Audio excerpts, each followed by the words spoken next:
പലപ്പോഴും എല്ലാവരും ഈ പഴയ നടന്മാരുടെ പഴയത് കാണണമെന്ന് പറയുമ്പോൾ മമ്മൂക്കയെ മാത്രം ഇന്നിന്റെ നിറവിൽ അല്ലെങ്കിൽ ഇപ്പോഴത്തെ മമ്മൂക്കയാണ് കാണേണ്ടത് എന്നുള്ള വിധത്തിൽ ഒരു സ്റ്റേറ്റ്മെന്റ് ഭയങ്കരമായിട്ട് വൈറലാവാറുണ്ട്.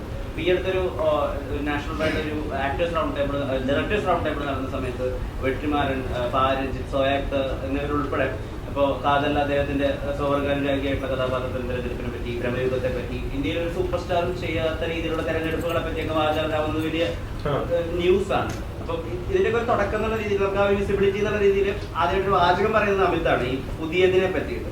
ആൻഡ് ഇപ്പോ അതിന്റെ ഒരു പൂർത്തീകരണം എന്ന രീതിയിൽ ഇത്രയും വലിയ ചർച്ചയൊക്കെ അമിത് കാണുമ്പോൾ എന്താ ഫീൽ ചെയ്യുന്നത്? ഞാനൊരു നമ്മളുടെ ആത്മാർത്ഥമായിട്ട് നമ്മള് 20 വയസ്സിൽ നിന്ന് 30-ലോട്ട് എത്തും, 30-ൽ നിന്ന് പതിയെ 40-ലോട്ട് എത്തും.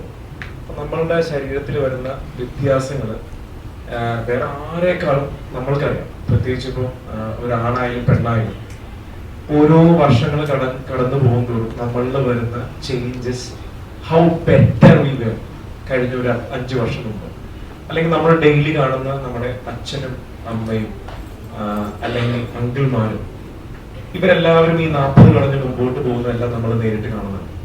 അപ്പൊ കാണുമ്പോഴെല്ലാം ഒരു 10 വർഷം മുമ്പ് കണ്ട ആൾക്കാരല്ല ഇപ്പോഴും മാറുന്നത്.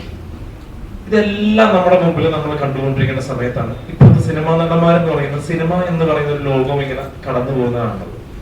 അപ്പൊ ഞാനൊരു ചിലപ്പോൾ ചെറുപ്പത്തിലെ ആദ്യമായിട്ട് കണ്ട സമയത്ത് എന്റെ മുമ്പിൽ ഒരു എന്താ പറയാ സിനിമ എല്ലോട്ട് കുത്തിക്കീറ്റിയ 2 ആൾക്കാരായിരിക്കാം, ലാലേട്ടനും മമ്മൂക്കയും.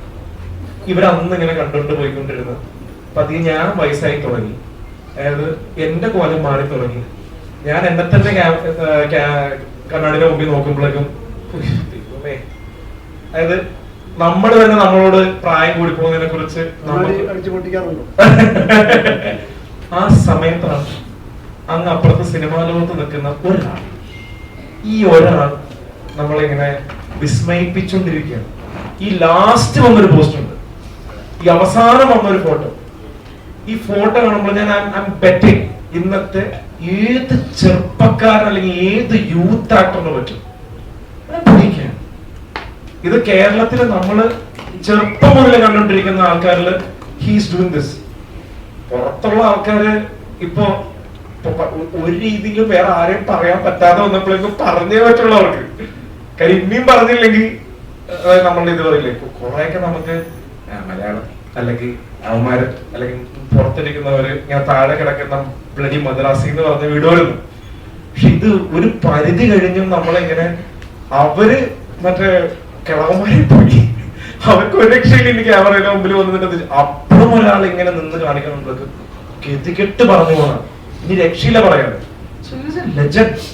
പക്ഷെ നമുക്ക് പറ്റുന്നുണ്ടോ? നമുക്ക് ഈ പറഞ്ഞ പോലെ കഴിഞ്ഞ അതിനിപ്പോ പല ആൾക്കാർ വന്ന് ചിലപ്പോ ഈ വീഡിയോയുടെ താഴെ എഴുതും, അവന്മാരെ മറ്റേ ഇത് ചെയ്യുന്നില്ലേ, ആ സർജറി ചെയ്യുന്നില്ലേ, ഈ മരുന്ന് ചെയ്യുന്നില്ലേ.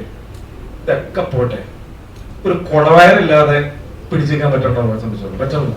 So it is not easy.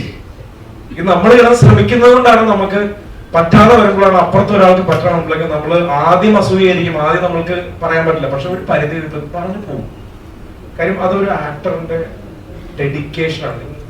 Wild mental എന്ന് പറയില്ല, there is only a wild mental person in this world of cinema.